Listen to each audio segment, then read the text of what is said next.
ప్రభు నందు ప్రియ విశ్వాసులారా, నేడు పెంతెకోస్తు మహోత్సవాన్ని కొనియాడుతున్నాం. ఈ పండుగ మనకు ఎంతో ముఖ్యమైనది. ఎందుకంటే పెంతెకోస్తు మహోత్సవం రోజున తిరుసభ జన్మించినది కాబట్టి. పూర్వవేదములో ఇజ్రాయెల్ ప్రజలు ప్రధానముగా 3 పండుగలు జరుపుకునేవారు. పాస్కా పండుగ, పెంతెకోస్తు పండుగ, గుడారాల పండుగ. పాస్కా పండుగ కోతకాలం యొక్క ప్రారంభాన్ని సూచించేది. ఈ కోతకాలము 7 వారాల పాటు సాగేది. కోత కోసిన తర్వాత వారు 50వ రోజున పెంతెకోస్తు మహోత్సవాన్ని జరుపుకునేవారు. ప్రథమ ఫలాన్ని దేవునికి సమర్పిస్తూ దేవునికి కృతజ్ఞతలు తెలియచేయటానికి పెంతెకోస్తు మహోత్సవాన్ని కొనియాడేవారు. ప్రియ సహోదరి సహోదరా, పంట పొలంలో ఉన్న పంటను సంరక్షించటానికి ప్రజలు పొలాల్లో గుడారాలు వేసుకుని రేయింబవాళ్లు సంరక్షించేవారు.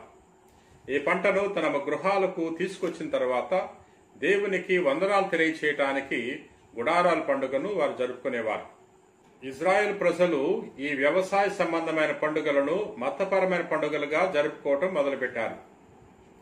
పాస్కా పండుగ తమ యొక్క ఐగుప్తు దాస విముక్తిని సూచించటానికి, వారు దేవునికి కృతజ్ఞతలు తెలియచేయటానికి ఈ పాస్కా పండుగను వారు జరుపుకునేవారు. పెంతెకోస్తు పండుగ ఐగుప్తు నుండి వారు విముక్తి చెందిన తర్వాత 50 రోజులకు యావే దేవుడు సీనాయి పర్వతం మీద మోషే ద్వారా వారికి 10 ఆజ్ఞలు దయచేశాడు.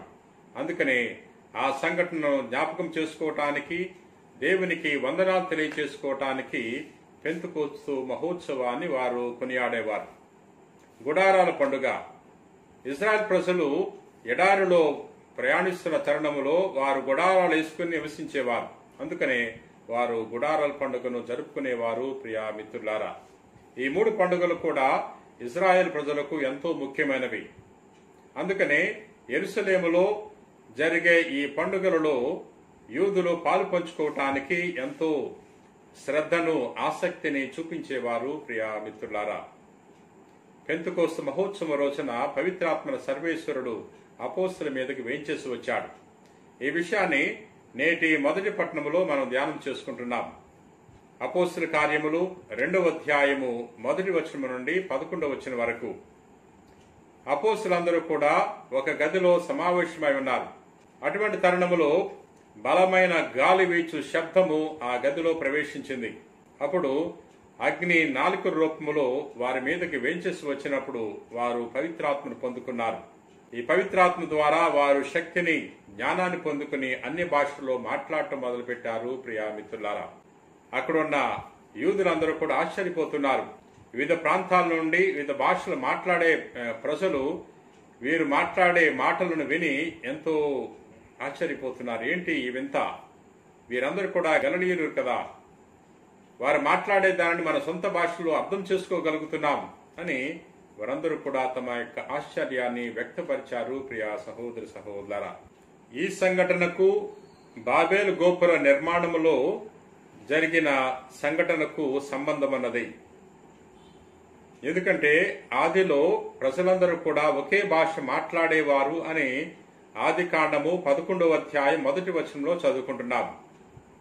బాబేలు గోపురాన్ని కట్టడానికి ప్రజలు తలపెట్టినప్పుడు దేవుడు వారిని శిక్షిస్తున్నాడు. ఎందుకంటే వారు గర్వముతో పెద్ద గోపురం నిర్మించాలని, తమకు మహిమ చేకూర్చేటట్లు నిర్మాణం జరగాలని వారు అనుకున్నారు. అందుకనే దేవుడు వారి యొక్క గర్వాన్ని అణిచివేయటానికి వారి యొక్క భాషలో తారుమారు చేశాడు. ప్రియా సహోదరి సహోదరా, అందుకనే వారందరూ కూడా ప్రపంచ నలుదిక్కలకు చెల్లాచెదరైపోయారు. ఈ రోజున వివిధ భాషలు మాట్లాడుకునే వారందరూ కూడా అపోస్తులు మాట్లాడుకునే భాషను అర్థం చేసుకోగలుగుతున్నారు. అంటే పవిత్రాత్మైన సర్వేశ్వరుడు ఐక్యపరుస్తాడు. పవిత్రాత్మ సర్వేశ్వరుడు మన మీదకు దిగి వచ్చినప్పుడు మన కుటుంబాలను ఐక్యపరుస్తాడు, మన సంఘాలను ఐక్యపరుస్తాడు. ప్రియా సహోదరి సహోదరులారా, మనం ఐక్యమత్యం పొందుకోవాలంటే పవిత్రాత్మల సర్వేశ్వరుని కోసం ప్రార్థన చేయాలి. యేసు ప్రభు యోర్దాను నదిలో బాప్తిసం స్వీకరించినప్పుడు దేవుని యొక్క ఆత్మ పావుర రూపంలోకి దిగి వచ్చినది. ఈ పావురము శాంతికి చిహ్నంగా ఉంది.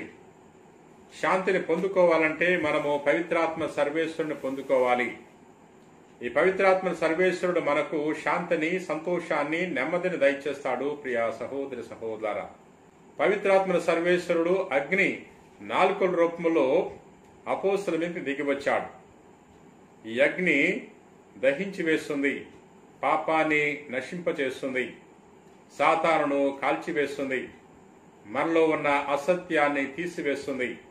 ఈ అగ్ని మనలో ఉన్న చీకటిని తొలగిస్తుంది, మనలో ఉన్న అజ్ఞానాన్ని తొలగిస్తుంది, మనకు వెలుగును ప్రసాదిస్తుంది. ప్రియా సహోదరి సహోదరులారా, యేసు ప్రభువు తన శిష్యులకు దర్శనమిచ్చి మీకు శాంతి కలుగునుగా అని తెలియచేసి వారి మీద శ్వాస ఊది పవిత్రాత్మను పొందుడు అని తెలియజేశాడు.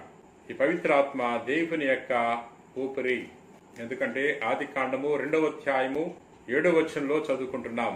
దేవుడు నరుని సృష్టించిన తర్వాత తన ఊపిరిని మనిషికి ప్రసాదించాడని, తద్వారా మనిషి జీవాన్ని పొందుకున్నాడని చదువుకుంటున్నాం. ఊపిరిని దయచేసేవాడు దేవుడే, ఊపిరిని తీసేసుకునేవాడే దేవుడే. ప్రియా సహోదరి సహోదరులారా, మనలో ఉన్న ఊపిరి మన సొంతము కాదు, మనలో ఉన్న ఊపిరి మన ఆస్తి కాదు, అది దేవుని సొంతమే. అపోస్తలులందరూ కూడా పామరులు, చదువు లేనివారు, తెలివి లేనివారు, జ్ఞానము లేనివారు. కానీ ఎప్పుడైతే వారు పవిత్రాత్మను పొందుకున్నారో వారు మహా జ్ఞానముతో నింపబడ్డారు. అందుకనే వారు మహా పండితుల కంటే గొప్పగా బోధించగలిగారు.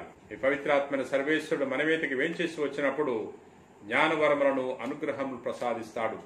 అందుచేత పవిత్రాత్మను సర్వేశ్వరుడు మన మీదకి వేంచేసి రావాలని ప్రార్థన చేయాలి.